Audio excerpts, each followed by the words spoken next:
Est-ce que vous pouvez nous parler un petit peu de vous, en quelques mots? Tu veux commencer? Moi, je m'appelle Euclide Gomes. Je vais dire en portugais, Euclide Gomes, ce sera plus facile. Je suis né au Cap-Vert, j'ai grandi au Portugal.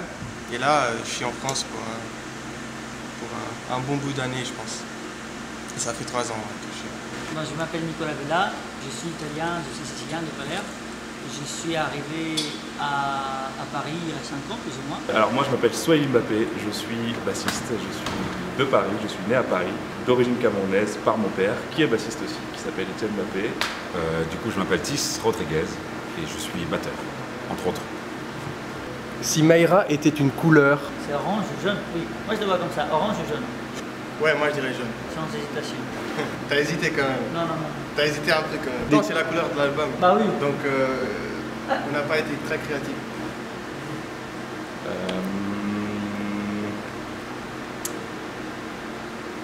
Je dirais orangé. Je dirais rouge. Ah, t'as dit rouge aussi? Non.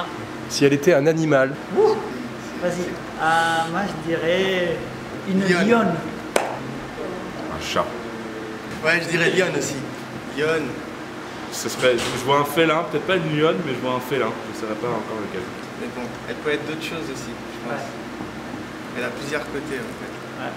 si elle était une ville, à part la sienne, Si je dis Paris, elle va pas kiffer du tout. Moi, je dirais Lisbonne. Ouais, moi aussi. Lisbonne.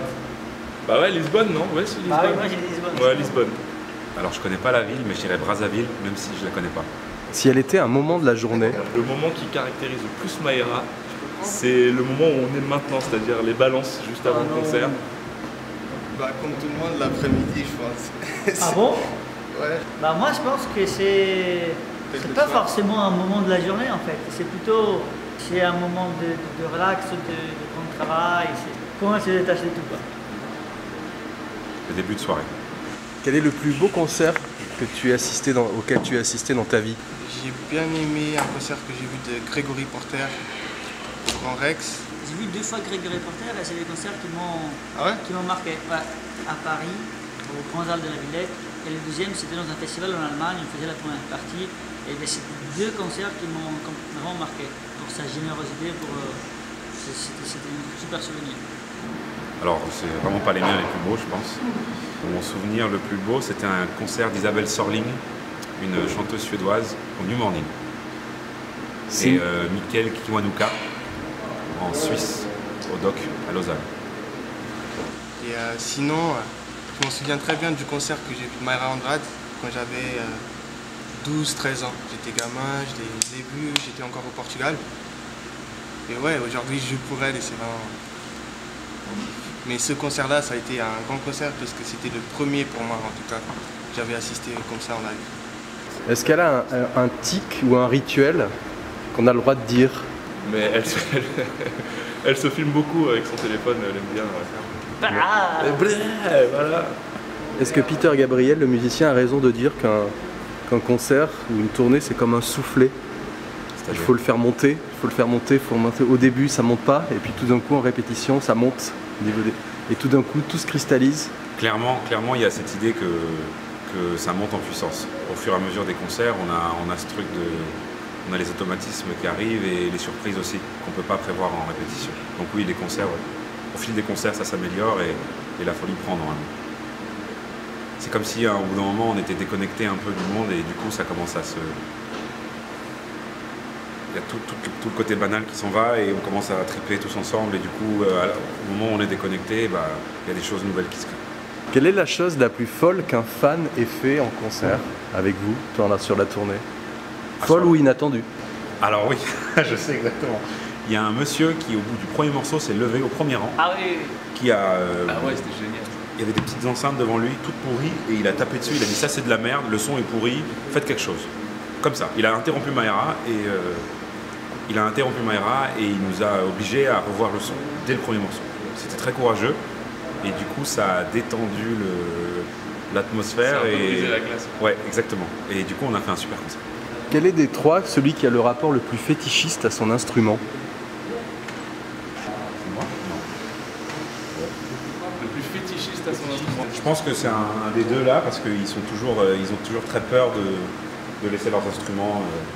Enfin, c'est les instruments les plus précieux en même temps, les plus fragiles. Donc je pense que c'est les nôtres ont moins de valeur, donc logiquement on est moins. Non, je suis assez d'accord, mais je ne pense pas que c'est une question de valeur. Je pense qu'avec la basse et la guitare, il y a un rapport avec les cordes, l'intégration en fait, de l'instrument. Il n'y en a pas forcément genre avec un clavier. Ou avec... Ah, parle pour toi, Proto, moi j'ai les pots, oui. j'ai les baguettes. Mais bon, là, t'as pas trop de peau, hein. Oui, mais quand même. J'ai mis ça. Voilà. C'est toi le fétichiste. Ah ouais, pourquoi? Je sais pas. Ils sont bien comme ça. C'est injuste. C'est pas négatif. Non, franchement, je pense que c'est toi le. Tu fais le plus gaffe. Pas qui fait le plus gaffe, mais en tout cas, dans ta manière de jouer, je trouve que la batterie, c'est un côté vachement instinctif, ce qui fait que tu es vraiment obligé de rentrer dans l'instrument. En fait. Ouais, peut-être. Du coup, je pense qu'il y a ce côté-là chez toi. Ah. Ce qui est incluant. Hein. Je sais pas. Hein. Si. Okay. Est-ce qu'il y a une fausse note un jour lors d'un concert dont vous avez un souvenir super tendre, attendri? Vous-même? Ouais. J'en ai plein. Personne. Tendresse pour le guitariste. Personne ne s'est rendu compte de rien dans la salle. Et vous vous êtes dit, ah non, c'est pas possible. Tous des moments comme ça. En fait, ce qu'il y a de bien avec cette équipe-là, quand même, c'est que vu qu'on se connaît tous et qu'on s'aime tous beaucoup, ça nous arrive de faire des erreurs et ça nous arrive surtout de se couvrir nos erreurs. En fait. On se couvre l'un avec l'autre. Voilà. Par exemple, ça arrive à Tis. Tis envoie, et Tis a une grosse responsabilité. Et il ne jamais. Il a une grosse responsabilité, c'est que c'est lui qui envoie les séquences, c'est lui qui balance les clics, etc. Et ça arrive qu'il balance pas le bon clic. Et moi, vu que je suis juste à côté de lui, des fois je me rends compte, je me dis non, c'est pas le bon morceau, c'est pas le bon morceau, etc. On se sauve la vie comme ça, et quelque part, c'est pas une force, c'est une belle addition. Et juste un petit sourire, juste entre nous, et ça passe. Est-ce que la setlist, c'est plus compliqué qu'on pense à élaborer? Ou est-ce que c'est Mayra qui gère ça? C'est super important, ça peut changer la vie d'un Ça artiste. change la vie d'un artiste, d'un concert, d'un album, ça change absolument. Ah oui. C'est-à-dire qu'en plus, là, on a fait 2-3 essais, mais on a vite trouvé cette solution-là, et elle marche. Mais ça peut prendre plus de temps que ça. Ouais. Et là, dès le début, on a trouvé un truc qui, à peu près, marchait, et maintenant, on est vraiment content de... C'est très important pour le rythme. Salut!